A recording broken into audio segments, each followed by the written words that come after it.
It's my honor to introduce to you tonight, for the very first time on this TM stage, Ms. Monica Markgraf, her icebreaker. Please help me welcome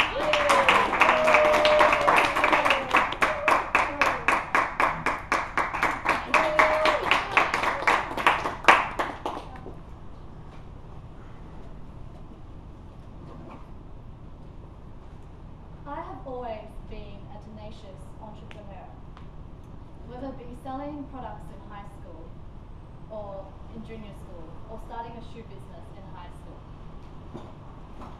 I've always had big dreams and visions, like living in America, having a Ferrari, being a CEO of my own company, and starting an entrepreneur school for kids. My earliest vision was at 10 years old. I had a vision to become an IT project manager.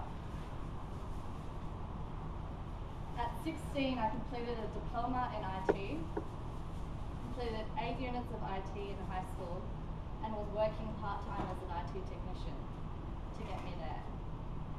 At 17, I got promoted to an online marketing manager, which was along the lines of becoming the IT project manager. At 18, I found myself presenting to executives 20 years my elder, finally as an IT project manager.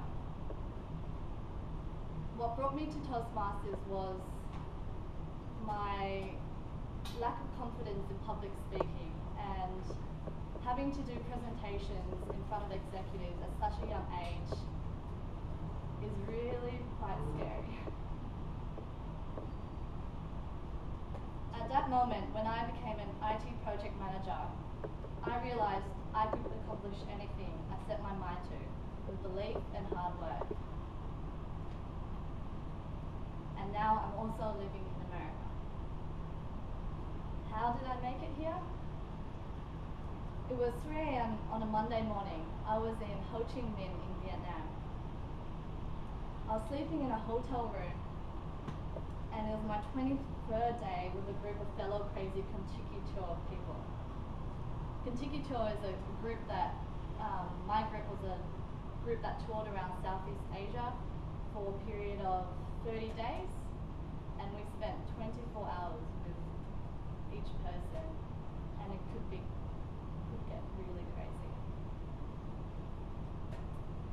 It was the first night of the annoying newcomers which were going to join the Vietnam tour part of our group.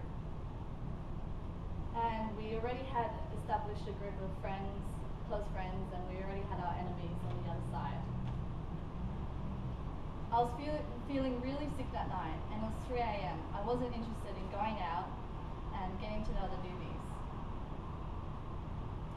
My drunken, crazy Kentucky roommate stormed into my room at 3 a.m., sobbing with tears of hate and anger. She was sobbing about the two newbies, Matthew and Richard, how mean and how rude they were. She was hysterically crying. Frustrated and half awake, I got up and promised to take her out for a good night. On the way out, for the pursuit of happiness, I found myself facing one of the guys, which was behind the face of her fury. The reason why I was up and out that night, the reason why I had these bags, having already been an outsider, I already hated him. Can you imagine what it'd be like for you to get up at 3 a.m. for a stranger to make her happy because of this one guy? How much would you hate him? We made our short introductions, and he thought I was trying to hit on him. Seriously. He had no idea.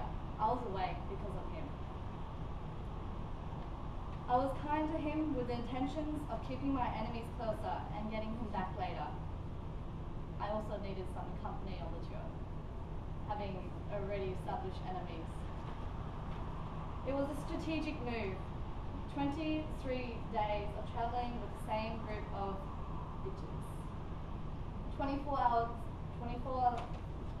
24 hours a day, Southeast Asia's survival of the fittest. Strategic enough, he fell for it. 2 years later, this man happens to be my partner. And he happened to live in my city, in Sydney, and he asked me a few months later to move to Chicago with him. And here I am. To this day, he has no idea, and I will get him back. Thank you.